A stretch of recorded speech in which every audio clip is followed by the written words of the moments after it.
여러분 안녕하세요. 찾아가는 새벽기도 시카고 예수사랑교회 조선영 목사입니다. 오늘도 변함없는 주님의 은혜와 평강이 저와 여러분의 삶의 종일 풍성하기를 기도합니다. 오늘 말씀은 열왕기상 17장 8절에서 16절까지 말씀입니다. 제가 읽어드리죠. 주님께서 엘리야에게 말씀하셨다. 이제 너는 시돈에 있는 사르밧으로 가서 거기에서 지내도록 하여라. 내가 그곳에 있는 한 과부에게 명하여서 내게 먹을 것을 주도록 일러 두었다. 엘리야는 곧 일어나서 사르밧으로 갔다. 그가 성문 안으로 들어설 때에 마침 한 과부가 땔감을 줍고 있었다.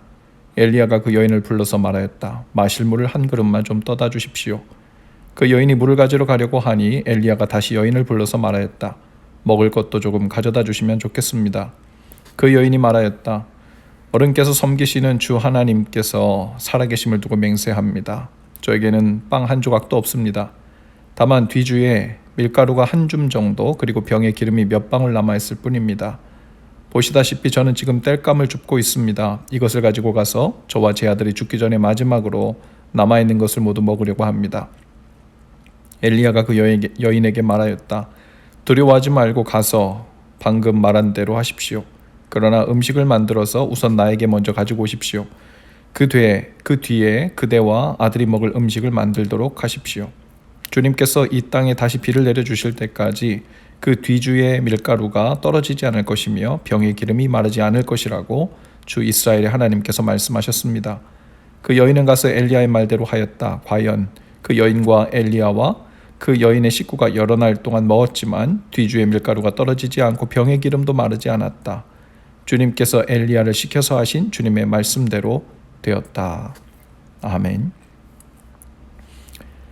고대 세계 어느 사회에서나 과부는 가난하고 보호받지 못하는 계층의 대명사였습니다. 그래서 성경은 고아와 과부를 특별히 보호해야 하는 대상으로 지정하고 있죠. 그런데 하나님은 엘리야를 다름 아닌 가난하여 생활이 궁핍한 그 과부에게 보내어 요기를 하게 하십니다. 생활이 좀 넉넉하고 나눌 수 있는 부자들에게 천사를 보내어 주께서 쓰실 것이니 필요한 것을 주어라 하시면 좋았을 텐데 하필 그 가난한 과부에게 가게 하셨죠. 그것도 가까운 예루살렘에 속한 과부가 아니라 시돈 땅에 사는 사르밧 마을에 있는 과부를 지명하셨습니다.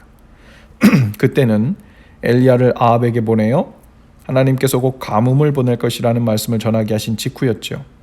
또 하필 아합이 그 시돈 땅의 왕 엣바알의 딸인 이스라엘을 왕비로 맞아 본격적으로 바알을 예배하는 죄에 빠진 직후였습니다. 이런 정황으로 보아 엘리야를 하필 그 시돈 땅의 과부에게로 보내신 이유가 있는 것 같습니다. 한편으로는 하나님의 은혜가 혈통이나 지역에 국한 없이 모든 자에게 주어지는 것이라는 것을 보여주기도 하고요.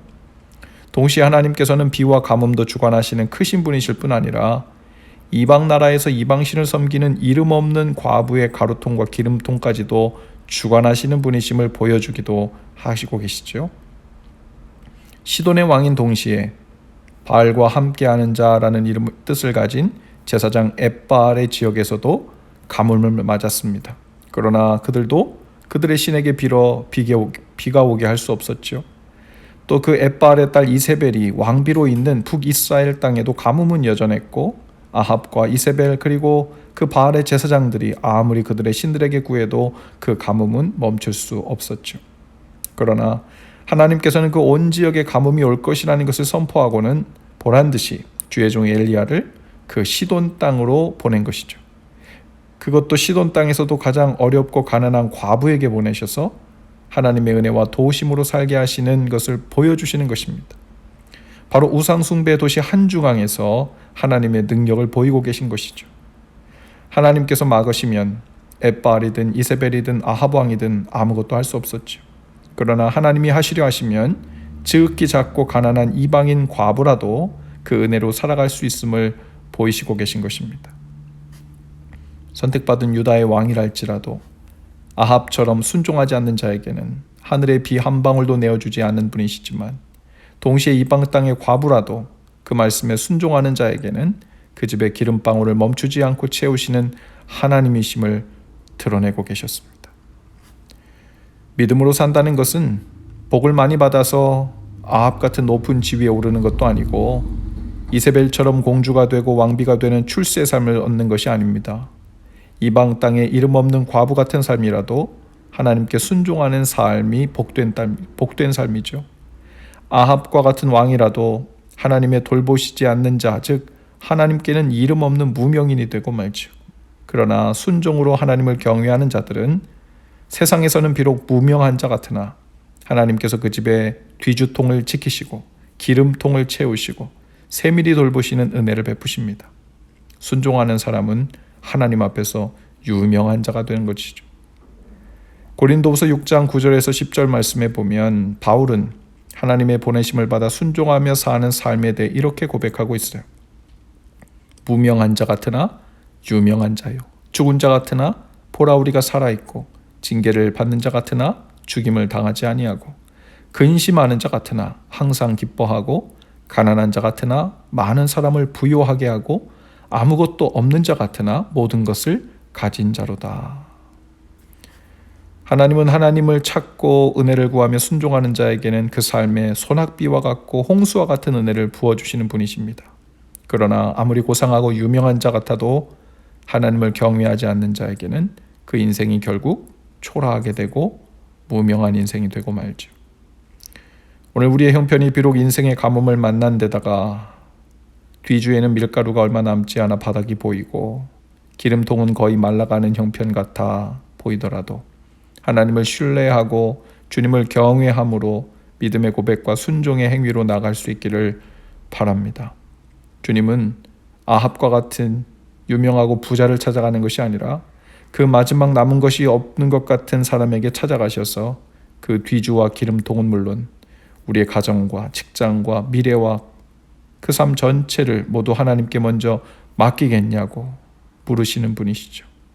그 순종의 믿음으로 오늘도 풍성한 날이 더욱 활짝 열린 날 되실 수 있기를 주님의 이름으로 축복합니다. 기도합시다. 주님, 인생의 가뭄을 만난 자와 같은 분들, 또 삶의 바닥이 보여 불안에 떨고 있는 분들에게 오늘 찾아가 주옵소서. 시돈 땅 이름 없는 과부의 삶과 같은 인생들에도 오셔서 오직 주님의 이름을 알고 주님께 순종하는 것으로 우리의 삶 전체에 젖과 꿀이 흐르고 기름이 넘치는 삶이 되게 하옵소서. 여러 다른 종류의 인생 가뭄 속에서도 우리를 여전히 먹이시고 돌보시는 하나님의 은혜의 손길을 경험하는 날 되게 하옵소서. 예수님 이름으로 기도합니다. 아멘. 여러분 오늘도 예수 사랑으로 화이팅입니다. 복된 주일 보내시고 저는 월요일 날 다시 찾아뵙겠습니다.